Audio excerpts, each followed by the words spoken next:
सबसे महंगी दवाई इसकी कितनी हो सकती है, कितने की दवाई हो सकती है? एक गुजरी थी जो 65,000 की थी मेरे पास। इतनी महंगी माजून है? लिखा हुआ है माजून टन टन, हर मर्द की जरूरत। अच्छा, ये टन माजून टन लोहा मतलब? पाड़ गोल्ड। वो कोई हकीम भी नहीं है। इस क्लेमिंग के मौत के अलावा हर मर्ज का इलाज है। इसमें इनको 5 साल की कैद भी हो सकती है। ये विदाउट लाइसेंस ये काम कर रहे हैं। ये फिजिकली भी अपीयर नहीं हुए। अच्छा। और जो लेटर इनको गया है उसका भी कोई रिस्पॉन्स नहीं किया इन्होंने। नाज़रीन, हकीम शहजाद अल मरूफ लोहा पाड़ बड़ा मशहूर है सोशल मीडिया पर, और इसके जो टोटके हैं और इसकी जो दवाइयाँ हैं वो बड़ी डिस्कस होती हैं। डॉक्टर लहीक रहमान हैं, ये ड्रग इंस्पेक्टर हैं। इन्होंने इनकी अद्वियात जो हैं उनको गैर कानूनी करार देते हुए उन्होंने अदालत में चलान पेश किया है। सर बताएं, आपने हकीम शहजाद जो है उन्होंने तो वो लोहा पाड़ मशहूर हैं, तो आपने तो सिलसिला बड़ा मतलब सख्त कर दिया, हकीम साहब को पकड़ लिया है, तो कैसे मामला हुआ? देखिए, असल में मैं इसको सिंपल सा, मेरा एक केस है। मेरी तहसील है तहसील चूनिया। अच्छा। बहुत सारे लोगों ने ये सवाल किया कि आप वो शुजाबाद, क्या आपने इनको यहाँ पे कैसे चलान पेश कर दिया? ठीक है। और देखिए, हमारा कानून है ड्रग एक्ट 1976 जी। और ड्रग रेगुलेटरी अथॉरिटी पाकिस्तान का 2012 का कानून है। अच्छा। ये जितनी माजून या जितनी ये चीज़ें बनाई जाती हैं, ये आती हैं थेरेपेटिक गुड्स की कैटेगरी में। ठीक है। इसकी तशहीर जो है वो नहीं की जा सकती। सही है। मतलब हमारा कानून कहता है कि आप रेमेडी, ट्रीटमेंट ऑफ डिजीज़ या क्योर ऑफ डिजीज़ की तशहीर नहीं कर सकते कि मैं इसका भी इलाज कर दूंगा, उसका भी कर दूंगा। अब इन्होंने जो हमारे एक्यूज़ड हैं, जो शहजाद और उनके जो को एक्यूज़ड हैं, मेरे ख्याल से बेटे हैं उनके, उनको मैंने इस चीज़ में शोकॉज किया। उनकी तरफ से कोई मुझे ऐसा एविडेंस नहीं मिला कि जिसमें मुझे पता चले कि या इधर लाइसेंस्ड है या अनलाइसेंस्ड है। अच्छा। इनकी जो मेडिसिन है वो रजिस्टर्ड है या अनरजिस्टर्ड है। अच्छा। क्योंकि जब भी कोई थेरेपेटिक गुड आती है इट शुड बी रजिस्टर्ड, जिसकी इतनी वास्ट सतह पे आप तशहीर कर रहे हैं कि वो एक तहसील को भी जा रही है, उसकी एडवर्टाइजमेंट दूसरी को भी जा रही है। तो उस इलीगल एडवर्टाइजमेंट की एम्बिट में, उस अम्ब्रेला के अंडर इनको फिर मैंने जो केस है इनको परफेक्ट किया। दवाइयाँ भी आप समझते हैं कि लेकिन जो दवा है ना, जब उसकी तशहीर की जा रही है और आपको कोई एविडेंस नहीं दिया जाता कि ये रजिस्टर्ड है। अच्छा। लेकिन अगर आपकी कोई दवा रजिस्टर्ड है मार्केट के अंदर, तो उसके ऊपर ड्रैप का प्रोडक्ट एनलिस्टमेंट नंबर होगा, जिसको हम फॉर्म 6-7 कहते हैं। ठीक है।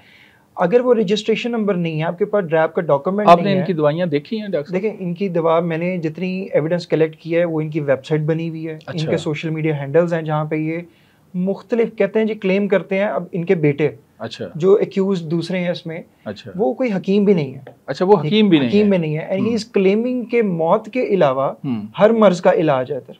अच्छा। तो हाउ इज इट पॉसिबल कि आप इस तरह से क्लेम करते हैं? और वो जो चीज हिट करती है मेरी तहसील को, तो मैं जिस मनसब पे फाइज हूँ वहां पे मेरा ज़मीर ये कहता है कि मैंने रेगुलेट करना है law and order with respect to the selling, stocking, distribution of the medicine अपनी तहसील में। अच्छा, आपके पास शिकायत ना भी आए तो आपका ये राइट है, आपकी जिम्मेदारी है। शिकायतें भी मल्टीपल आई हैं, लोगों ने आके दिखाया है। हमने प्रॉपर शिकायत, प्रॉपर सरकारी गवाह। कौन सी शिकायत? मतलब किसी बंदे ने कोई शिकायत? हमारे पास रिटन कंप्लेंट भी आई है। It would be a part of the evidence जब ये कोर्ट में आता है। 22 तारीख को इसकी हियरिंग फिक्स है। मैंने चलान कोर्ट में पेश कर दिया हुआ है। अच्छा। और बाकी चीज़ जो है वो कोर्ट के मैटर है। अच्छा, जो ख़ास तौर पे ताकत की दवाइयाँ ये सेल करते हैं, इसका तो डॉक्टर साहब हमने तिब्बी माहिरीन से भी पूछते रहते हैं, तो ये तो बड़ी कहते हैं जी नुकसानदेह है। ताकत की दवाइयाँ ख़ास तौर पे नौजवान इस्तेमाल करते हैं, तो इस पे आप क्या कहेंगे? देखिए, ताकत, अब इसके ऊपर ना 2 स्कूल ऑफ थॉट है। एक तो वो चीज़ें जो रजिस्टर्ड हैं और वो पता है कि जी ये आप इतनी मिकदार में इस्तेमाल कर सकते। कुछ चीज़ें हैं अनरजिस्टर्ड। अनरजिस्टर्ड अद्वियात अगर इस्तेमाल की जाएं, वो एक बिगेस्ट ऑफेंस है। मिसाल के तौर पे आपको मैं कहता हूँ, मेरी ही तहसील का एक केस है जिसमें हकीम साहब को 3 करोड़ जुर्माना, 5 साल कैद हुई, just because of using unregistered ingredients in that. उनकी जो मौजूद 3 करोड़ जुर्माना हुआ, 5 साल कैद। 5 साल कैद। ये कोई और हकीम है या इस हकीम को? अच्छा। एक और हकीम है, मेरी ही तहसील के अंदर थे। अच्छा। तो उनकी जब सैंपलिंग की गई तो वो ड्रग टेस्टिंग लैब, हमारी state of the art drug testing lab है, WHO प्री क्वालिफाइड है, उन्होंने वो इंग्रेडिएंट्स आइडेंटिफाई किए। अच्छा। उस पे फिर उनकी FIR, फिर केस इसी ड्रग कोर्ट में। 3 करोड़, मेरा दिमाग उधर अटक गया कि 3 करोड़ रुपए हकीम साहब के पास थे, फिर उन्होंने जमा भी कराए। जी, अब जुर्माना हुआ तो जमा तो कराना पड़ेगा। वो अभी अपनी सजा काट रहे हैं, उसको सजा काट रहे हैं, कर रहे हैं। हाँ जी, 5 साल सजा काट। अगर आप जुर्माना नहीं दे सकते, वो कोर्ट का, वो अदालत का कानून है कि फिर आपको फिर वो सजा लंबी हो जाती है, फिर वो सारी चीजें। अच्छा, अगर हकीम शहजाद जो लोहा पाड़ के नाम से मशहूर है, अगर ये साबित नहीं कर पाता अपनी दवाइयों को कि प्रॉपर ये कानून के मुताबिक हैं, अगर ये साबित नहीं कर पाता, तो फिर जो आपने चालान पेश किया, इसके तहत अदालत कितनी सजा दे सकती है? देखिए जो हमारा कानून कहता है इसमें इनको 5 साल की कैद भी हो सकती है। अच्छा। अदालत की डिस्क्रिप्शन है, वो उनको 1 दिन की कैद दे दे, 5 साल की ज़ाहिर है वो तो अदालत ने कहा या है, इनको वार्न कर दे, लेकिन कानून में जो कानून के अंदर उसके अलावा इनको जुर्माना भी हो सकता है, वो 5 लाख भी हो सकता है। अच्छा। अब इस पे मल्टीपल ऑफेंस है, मतलब एक ऑफेंस तो है इलीगल एडवर्टाइजमेंट, ठीक है, ऑफ थेरेपेटिक गुड्स का। सही है। एक ऑफेंस ये है कि ये जो है selling, stocking, exhibiting for sale, यानी बेचने के मकसद से हाँ। ये जो है ये विदाउट लाइसेंस ये काम कर रहे हैं। अच्छा। लाइसेंस अब थेरेपेटिक गुड है, उसके लिए अगर इतने लेवल पे आके he is making a website selling online और उसमें इतने बड़ी बड़ी चीजें करें, he should be licensed premises. ठीक है, अब वो लाइसेंस इन्होंने मुझे नहीं दिया। अच्छा, लाइसेंस ज़ाहिर है आपने नोटिस, हाँ, मैं ये शो को आपके सामने है, जी जी, मैंने इनके नाम किया है, ये 1 तारीख को उनको चला गया। अच्छा, इसका भी रिप्लाई नहीं आया। इसका रिप्लाई नहीं आया। हमारा एक बोर्ड बैठता है जिसको हम कहते हैं डिस्ट्रिक्ट क्वालिटी कंट्रोल बोर्ड, जिसको चेयर करते हैं डिप्टी कमिश्नर साहब। अच्छा। वो बोर्ड ने भी चेयर किया, उस मीटिंग में भी ये फिजिकली भी अपीयर नहीं हुए। अच्छा। और जो लेटर इनको गया है उसका भी कोई रिस्पांस नहीं किया इन्होंने। अच्छा, कानून में कोई ऐसा है कि जब वो जवाब नहीं देता रिटर्न तो आपकी कोई टीम कॉल करती हो, कोई ऐसा सीन है? जी एग्जैक्टली। सबसे पहले हम अपनी इन्वेस्टिगेशन में जो, क्योंकि हम आईओ हैं इन्वेस्टिगेशन ऑफिसर, हम पहले लेटर लिखते हैं। अच्छा, पहले लेटर लिखते हैं, वो रिप्लाई कर, उनका है कि उनको रिप्लाई करना चाहिए विदिन 7 डेज, लेकिन उन्होंने नहीं किया। फिर उसके बाद बोर्ड ने इनको लेटर लिखा है, शो कॉज, उसका भी रिप्लाई नहीं आया। देन पर्सनल हियरिंग का लेटर गया that you should physically appear in front of board and defend yourself. सही है। He did not appear. अच्छा। तो board ने unanimously decide किया that this case should be prosecuted and sent to the drug court.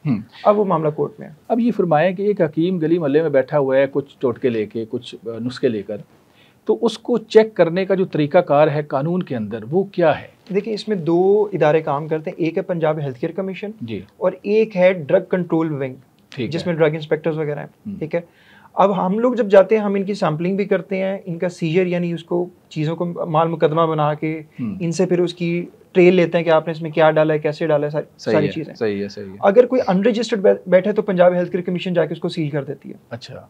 इसी तरह से अगर हमें कोई ऑफेंस मिलता है जो कि अंडर द ड्रग एक्ट 1976 या ड्रैप एक्ट 2012 आता है, हम उसको सील चलान कर देते हैं। अच्छा, सही है। वो हमारी कोर्ट डील करती है, ड्रग कोर्ट, और जो पंजाब हेल्थ केयर कमीशन के वो फिर वो इदारा डील करता है। ये भी हो सकता है कि इसका जो दवाखाने हैं ये सील भी हो सकते हैं, ऐसा मुमकिन है कि अगर बिल्कुल ये गैर कानूनी साबित हो? जी, अगर ये गैर कानूनी है और हमारे पास उसका एविडेंस है कंक्रीट, एट द स्पॉट हम इसको सील करते हैं, सीलिंग मेमो वहाँ पे लगाते हैं, इनको चलान at the spot hand over करते हैं, and the case is then referred to the DQC, district quality control board.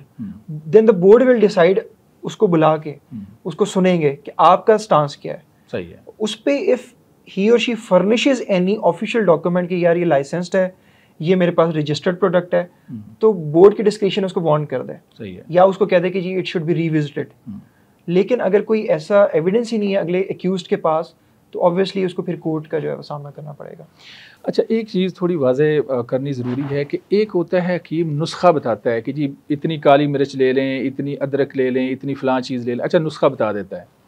एक चीज़ है कि प्रॉपर वो दवाई तैयार करके वो देसी वो पैकिंग करता है और वो सेल करता है, वो तो चलें उस तरह से हो गया। लेकिन एक हकीम अगर आपको वो घर में पड़ी हुई चीज़ों के नुस्खे बता देता है या वो खुद ही तैयार करके आपको दे देता है, तो दोनों में फ़र्क किस तरह से होगा? अगर नुस्खा सिर्फ बताने वाला, फॉर एग्जाम्पल मुझे पता है कि यार अब काली मिर्च खाएंगे तो ये होगा, फ़लाँ चीज़ खाएंगे तो ये होगा, तो इन दोनों में फ़र्क क्या है? देखिए जो आपका सवाल बहुत अच्छा है, और इसमें जो हमारा कानून होता है ना, इसकी ट्रांसलेशन बड़ी इंपॉर्टेंट होती है। सही है। कुछ चीज़ें होती हैं that you have to read between the lines, और कुछ होती हैं बिल्कुल एविडेंट होती हैं। सही है। ठीक है, तो हम देखते हैं कि इसका पीछे मकसद क्या है। Either he is selling to gain any profit, या वो just for the sake of benefit of the people कर रहा है। मिसाल के तौर पर अगर हम बता दें कि ये चीज़ें जो इसमें मुस्तनिद हैं या फ़ायदेमंद है, या ऐसे this is not an issue. लेकिन अगर कोई कहे, अब मिसाल के तौर पे आपको अगर लाइन पढ़ के सुना दूं कि अगर आपको किसी तरह की कमजोरी होगी, आपका घर टूटने के नज़दीक है, बीवी ने कह दिया कि आप अदालत जा रही हूँ, इस तरह की चीज़ें कि आप एक लेमैन की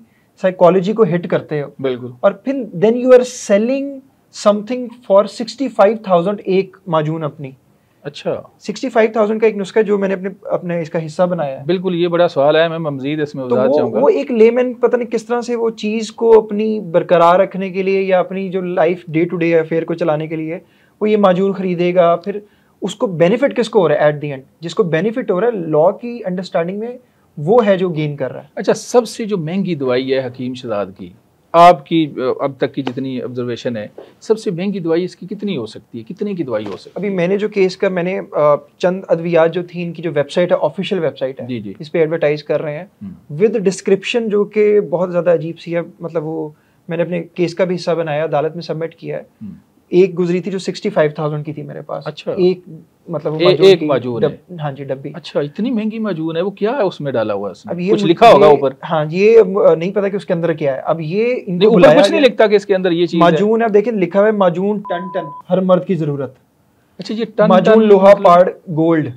अच्छा, ठीक है, तो ये इस तरह से मतलब क्या है। और ये तो आपकी टीम ने उससे पूछा नहीं कि ये टन क्या है? ये हमने अब being part of the drug control wing, मतलब ये तो दवाई का नाम ही अजीब बन रहा है ना, टन क्या है, ये कोई इसके कोई मतलब नहीं बन रहा। अब ये देखें, ये यही चीजें हैं कि जो आजकल मैं अब जब मेरी तहसील के अंदर ये चीज आई तो मुझे ये बड़ी अलार्मिंग लगी कि this should not be a part of the marketing strategy for anyone. जब भी आप मेडिसिन लें, जैसे आप उसके ऊपर एक्सपायरी देखते हैं, कभी एलोपैथिक मेडिसिन हो गई या उसकी मैन्युफैक्चरिंग या एक्सपायरी डेट देखते हैं, आप उसकी रजिस्ट्रेशन डेट भी चेक करें कि ये रजिस्टर्ड है ड्रैप के साथ या नहीं है। आपने अगर कोई मेडिसिन लेनी है तो कोशिश करें कि प्रिस्क्राइबर जो है या कोई डॉक्टर है उससे ज़रूर रजू करें। नाज़रीन, आपने सुना doctor Laiqur Rahman drug inspector हैं और हकीम शहजाद के ख़िलाफ़ जितना भी था उन्होंने सबूत भी इकट्ठे किया और अदालत में सारा केस चला गया। फ़ैसला अदालत ने करना है और क्या सज़ा होती है, क्या जुर्माना होता है और क्या फ़ैसला होता है, ये अदालत के फ़ैसले का हम इंतज़ार करेंगे। आपने देखते रहना है हमारे प्रोग्राम को। इस तरह के और मालूमाती भी प्रोग्राम हम लाएँगे। अपने मेज़बान मनाज़र अली को इजाज़त दें, दोबारा मिलेंगे। अल्लाह हाफ़िज़।